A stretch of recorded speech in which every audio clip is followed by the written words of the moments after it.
friend, what's up? So today we're going to do a tier list video for the core set, and we're going to cover the legendaries as far as what's S tier and what's just butt. Not necessarily what's great in the meta, that's going to influence some of my choices, but what's just good. So let's get started.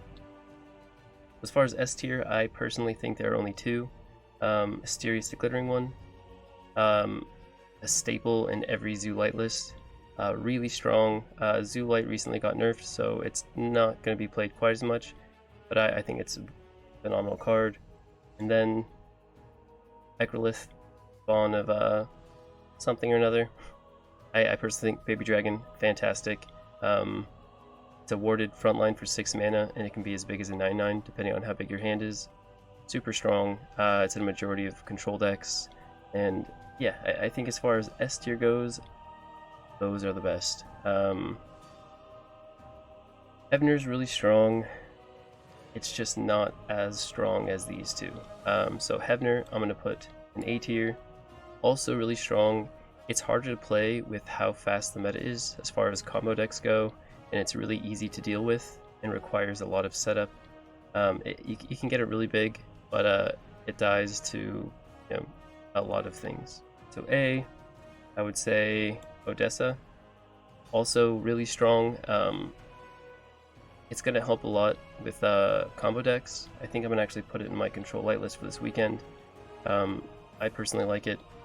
It's at 4 mana, 3/5, and every time someone uses a card, it burns 2 extra mana, whether it's my mana or my opponent. It's a good way to help deal with combo decks, so I like that. I think Drelmar is still A tier. It probably used to be S tier, but it's 1 mana less. It was recently nerfed, and now it doesn't refresh base cost mana. So if I reduced a spell from 3 to 0, and I played it while I had Drelmar on the board, I would get 3 mana back. Now it's just the cost of the mana spent on the spell. So Frey, staple of OTK Magic. I think it's A. It's fairly situational though, and it's not used quite as much. Mage Bolt's just so strong. But it is good. It allows you to 4C 2 cards, and the 2 cards you draw are reduced to 2 cost.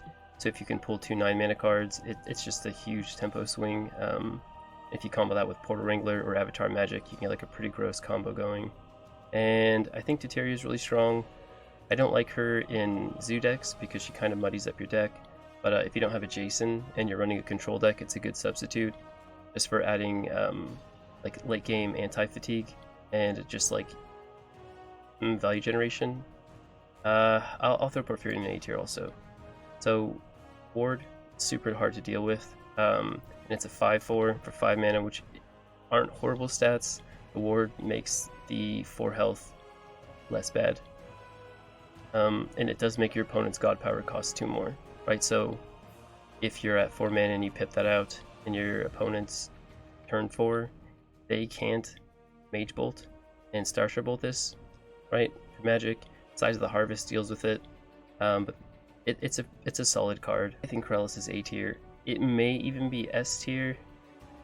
The only reason why it's not, Minosian Infiltrator kills it. Just kills it when you play it. Bound by Your Will takes it from you.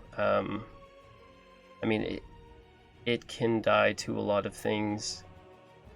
It doesn't have ward. It has backline, and it doesn't do any damage, but if you can get it to stick on the board, you can generate so much value. It's just so strong. Runes are so good, and you get them at 0 cost, and you get 1 at the end of every turn. It's definitely like a threat that has to be dealt with. I think Merrick is also A tier. Right, whenever a friendly creature attacks an enemy god, the last attack, it gains that attack. So if you can combo this with quite a few things, and it's hidden, and it's really inexpensive. So I think that's A. Yeah, those are all pretty strong. And then go to B tier, which are more situational, but not necessarily bad. So Echophone is probably B tier. The 9 mana 6/10 with Protected, Blitz, and Overkill. That's really strong, but I mean, if you're getting to 9 mana, I think Polyhymnia is just a bit stronger. The only problem is it can be taken with Bound by Your Will, which I think is an insane card. Like 2 Blade Borrowers and Bound by Your Will and your opponent steals your poly. It doesn't have ward, so Imperious Smite, Ratify, Palace Incantation. There are a lot of ways to deal with it. It does have regen though, like a lot of regen. Regen 6, which is nice, but I think for 9 mana, there are probably better choices that are available. So also A tier, like a Grendel, 6 mana 4/4, or B tier. I mean, maybe he's A tier, can be argued. Just Control War really isn't in the meta right now. So it's a 6 mana 4/4 with Blitz, and anytime it attacks a creature, it regains protected. It also has protected when you play it. So it's strong and it helps deal with the board. It's kind of expensive for the stats you get, and it's not going to be a huge swing card.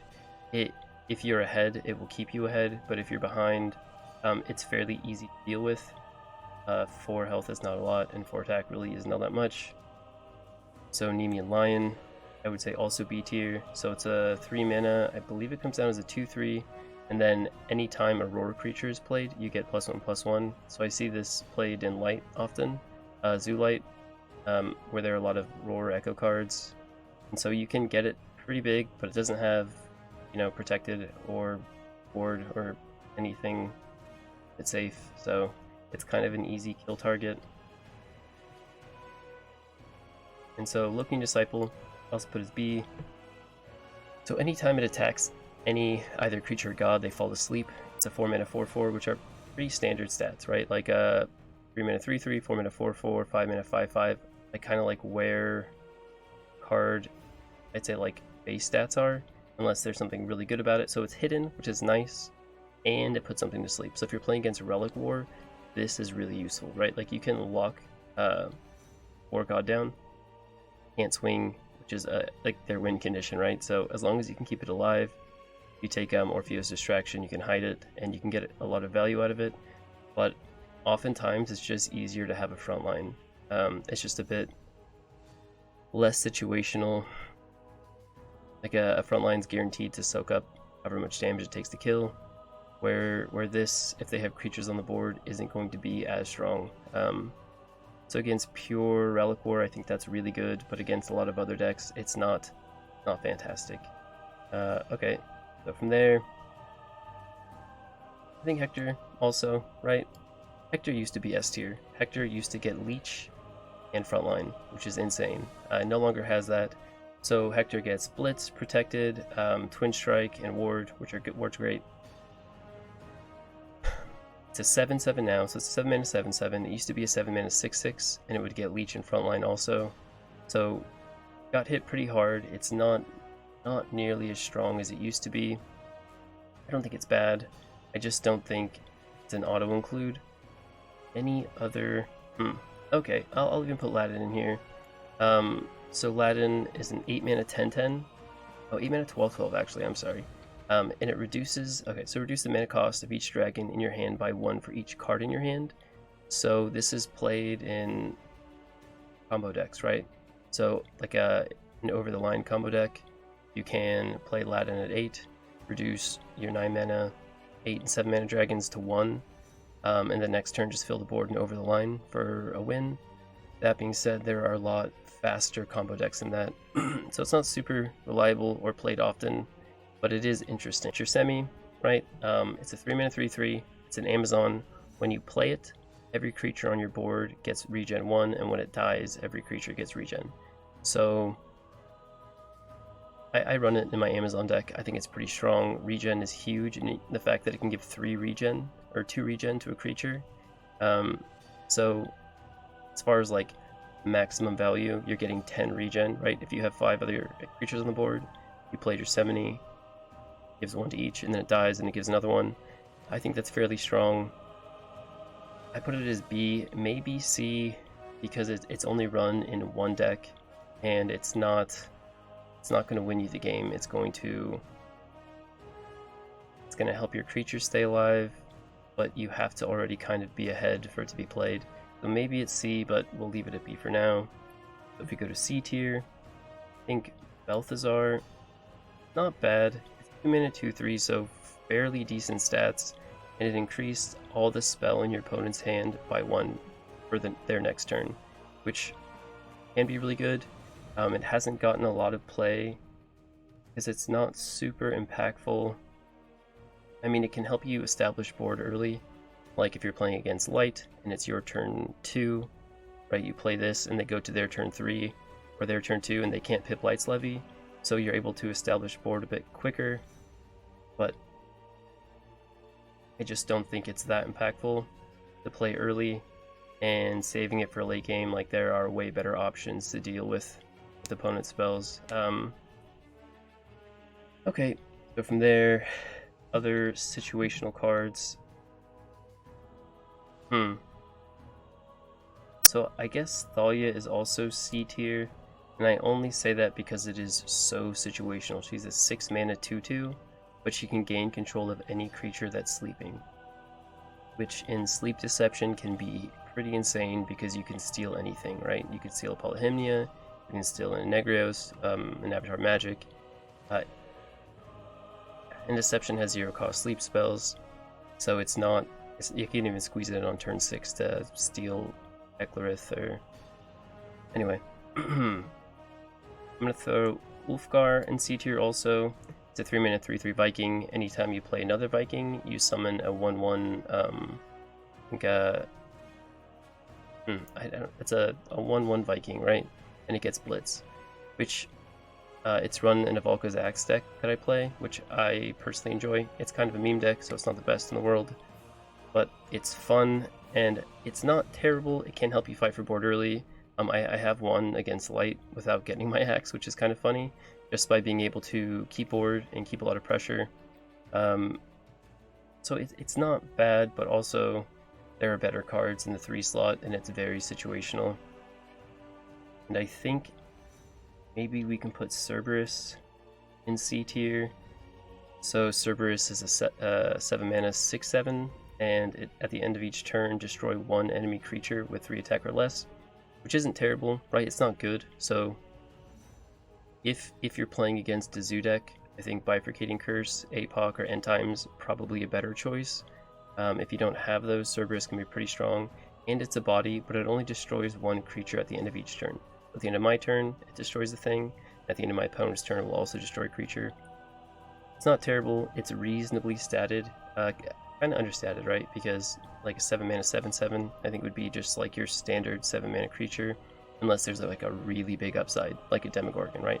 It's a 7 mana 4/6, but it sleeps the whole board and does 3 damage to something sleeping and heals you as a leech. Where this is just a lot less good. And then to D tier. So this was the first card I got from the core set refresh, and I got it twice. The first legendary. I think it's awful. It's a 4 mana 2/2 that when you play it spawns a 1/1 nether. When it dies, it spawns a 1/1 nether, and whenever you do something to interact on the board, it spawns a 1/1 nether. Triumphant Prophet. 2 mana 2/2 that gives your chosen one the afterlife of give the chosen one's stats to another creature, your next chosen one. Super like this 2 mana 2/2 is pretty bad. It dies to just about every 1 mana spell or creature in the game, so it's pretty bad. And if it gets lights levied, I mean, it's a roar, so it affects your chosen one, but it's too situational, and chosen one's not played, right? It's not really a meta thing. There used to be god power for chosen one, they got rid of it, so as of now, kind of just a dead card. Mana Magmar, maybe we put in C tier. So it's a 3 mana 3/4, not horrible stats. It is confused though, which kind of sucks. It has a wild tag, and it only refreshes 1 mana. It used to refresh 3, and it still didn't get played a lot. Not a huge fan. Probably D tier, but just because the stats are reasonable. Yeah. Sentinel Shard, I think is awful. It's a 4 mana 4/2, and has an afterlife of shuffle, I believe, to shuffle the second card of your deck. So it's going to muddy your draw up every time it dies, and you're going to draw this stupid card that's going to die to Vanguard Axwoman, and die to just about every 1-mana creature. It has Ward, which is nice, but I don't like it. I think it's not great. And Chris, probably the worst legendary of the entire set, is a 3-mana 1/1. Afterlife, obliterate a random spell in your void, come back to life. So like, not a huge downside. It used to obliterate card in your hand, which, I mean, it was worse, but it's still really bad. And with like Guild Enforcer being as prominent as it is, this does nothing to armored creatures, right? Like 1 armor or higher, and it's useless. And so it's something your opponent has to deal with.